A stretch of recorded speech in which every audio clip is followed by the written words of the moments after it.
Jessica DeMassa with WTF Health. What's the future of health? I'm talking to the who's who of health tech and healthcare innovation. And joining me right now in the digital health studio, we have the ladies who are bringing sexy back to interoperability standards. Oh yes. I've got Kate Ebrill. She is the Interoperability Lead at CSIRO. And joining her, we have Trish Williams, Cisco Chair and Professor of Digital Health Systems at Flinders University. Ladies, princesses, and your majesties, as I'm supposed to be calling you.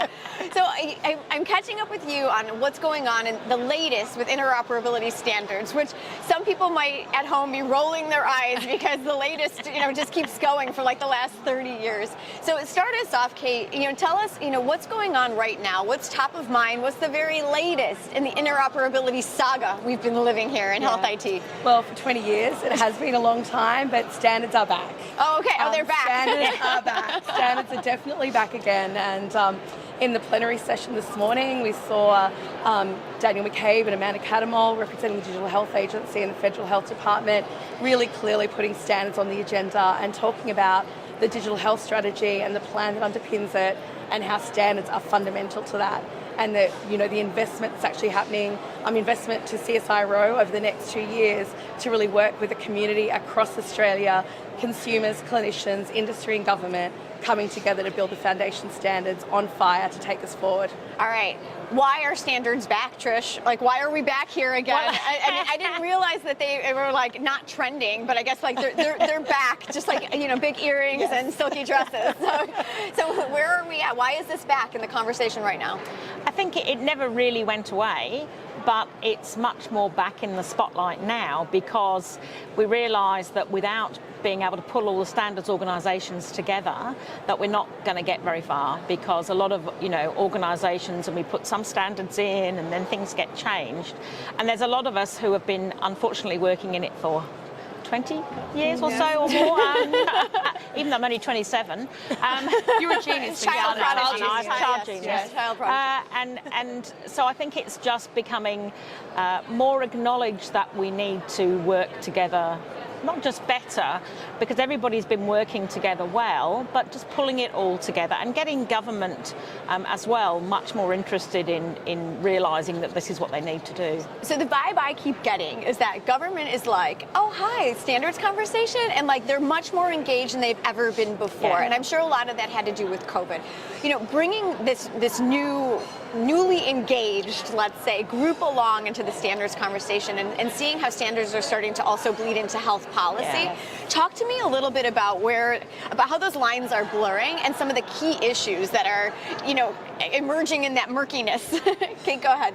Yeah, I think one of the key things here is we had significant investment in the National Electronic Health Record, which is a fabulous piece of kind of foundational infrastructure we need in Australia. But when that started in 2010, that was about pushing documents and making documents available. Now we really understand that we need the data. We need to be able to have insights on that data. We need to build that learning healthcare system so that we can turn that data into knowledge and drive that back into informed decision making, whether it's at the clinician level or at the population health level. So I think that's the biggest thing that's changed over the 10 years. I think COVID has definitely driven it forward, but I think that change was already started. When you have an electronic health record full of information but you can't use it meaningfully, that change had already started and COVID just really pushed it forward faster. And I think the fact that we've had the standards for a long time and that technical part of it has been there for ages. And what we're seeing now is, well, how do we pull them all together? How do we make them fit together as a puzzle so that we can use them properly and deliver the health outcomes that we want? And that's really, I think, what the conversations are about. It's less about, us developing some of those standards, but more about how do we use them better and in practice and at scale to make things better. All right, what are some of the key points of debate here around that? Because I can't imagine, you write the standards and then as they get implemented, there's a lot of, but wait a minute, and then as new voices get involved, it's like, but have you considered? So what are some of the hot button, contentious and sexy things that are coming up in these conversations? The contentious. Can't I do the sexy bit? I think it's the fact that there are multiple organisations, and up until now they have functioned not necessarily on their own, but there's much more of the conversation between the organisations, and I think there is less sort of reflection on what isn't there than more, and it's more about, well, what can we use and how can we use it? So for instance, you know, fire is in a constant state of motion, as is a lot of standards, but they're being built in such a way that you get less of those contentious issues to say something's missing, or, you know, what's the difference between these, to looking at, well, how do we put them together better? How do we actually use what we have rather than trying to reinvent something? Because one of the issues, the contentious issue we had for a long time, is that organisations, and whether it's government, you know, think, oh, well, we need to introduce, we need to reinvent something, when in fact we don't need to do that. We just don't. We just need to be able to harness what we already have. I think one of the really exciting things is that there's recognition standards aren't a technical issue. It's a hearts and minds issue. And I think, you know, yes, fire as a standard, fast healthcare interoperability resources is built on modern technology. It's easier for people to implement.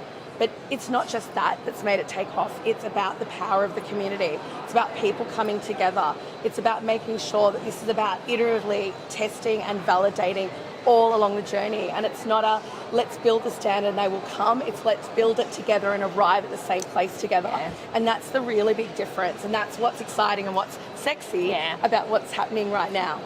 All right, so you've self-identified as Standards Princesses. Yes. So I'd like to know what is most pleasing to your Majesties in where we're at with the standards debate, and I'd also like to know what displeases your Majesties the most too. But let's start with what's most pleasing to you and where we're at with this conversation, and go beyond, please, the fact that we're collaborating. Like, I mean, I want to hear some of like the more meaty, like, get us down in there in the conversation. Like, what are you really excited when, you know, papers come across your desk or emails come in, or you're even having conversations in session here and people are talking about X. What pleases your Majesties the most about where we're at in the standards of interoperability conversation these days? I think two things for me. Trish and I had the privilege of co-chairing a standards masterclass on Saturday, and I think it's the first time that we had a number of those core standards development organisations together at the table. But it wasn't just a session of everyone talking about what they do.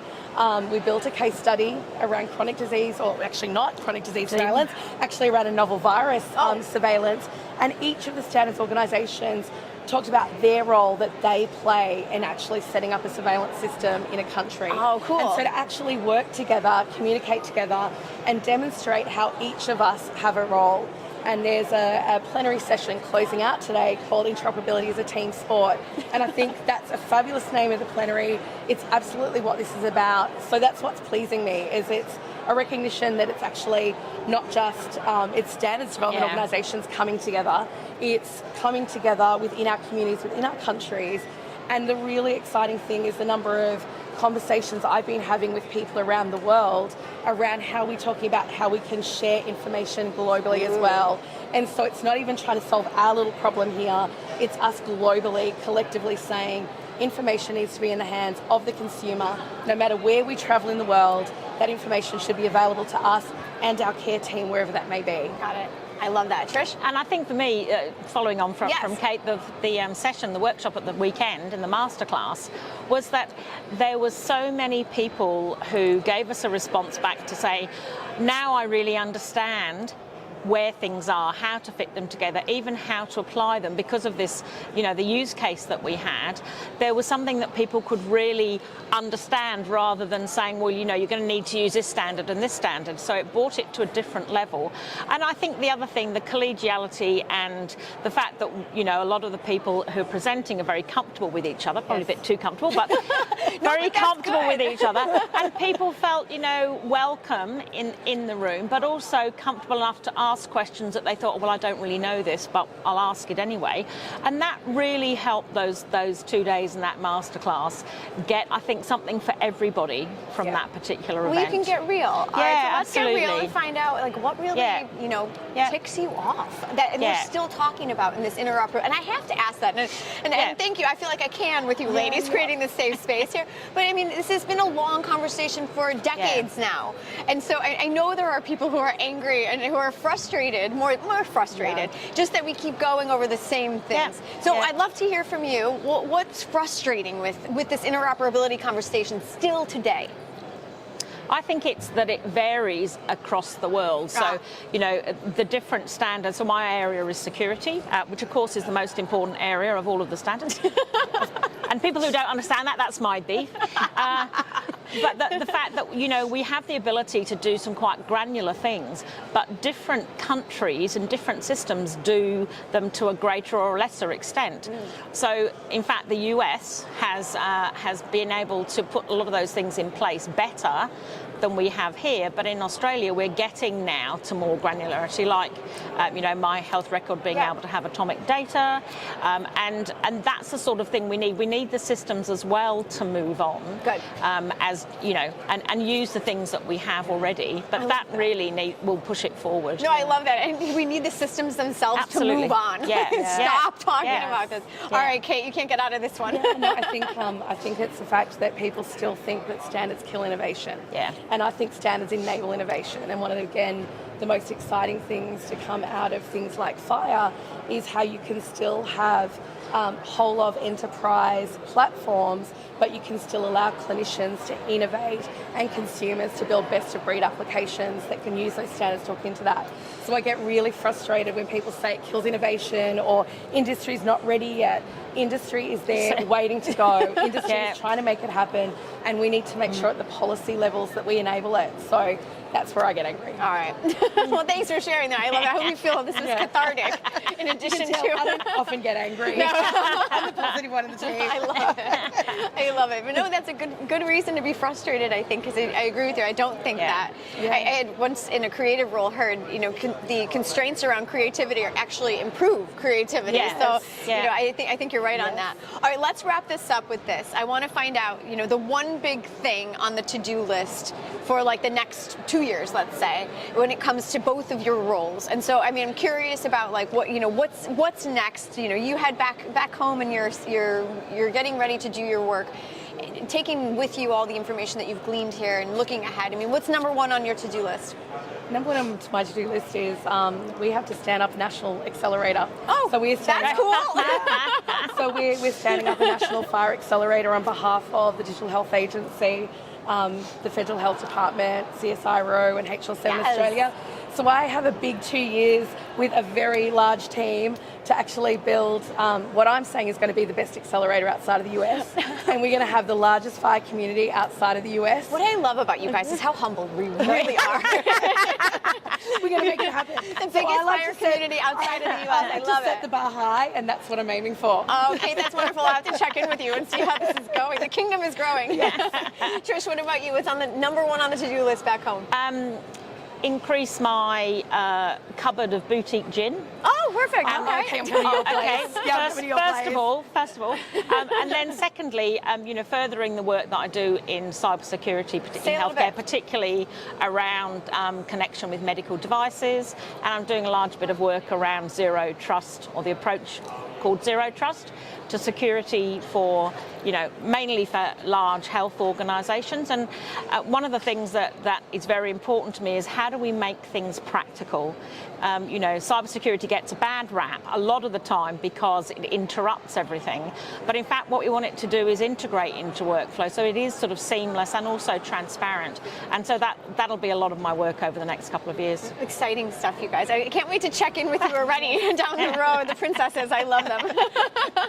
Thank you both for joining me here. It was a pleasure to speak with you. Thank you so much. That's Kate Ebrill and Trish Williams joining me, the princesses of interoperability and standards here in Australia.